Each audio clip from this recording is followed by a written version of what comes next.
Ziemassvētki nāk, mēs taisīsim marcipānu.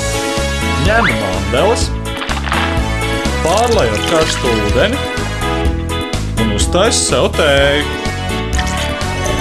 Pasakot par marcipānu. Šī ir vienkārša, ātra un garda štēle, ko var mājās pagatavot 10 līdz 15 minūšu laikā. Nokāšu mandeles, ņemu smuku dvīļi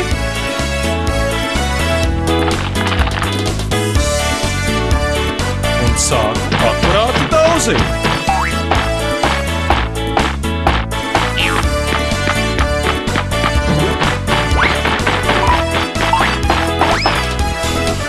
Skaties! Mizas ir atdalījušās. Lieku piestā mandeles un pūdercukuru. Pusi uz pusi. Piespiežu klāt aronijas sulu un visu stingri sagrūžu. Grūžu, līdz sagrūžu rozīgu marcipānu.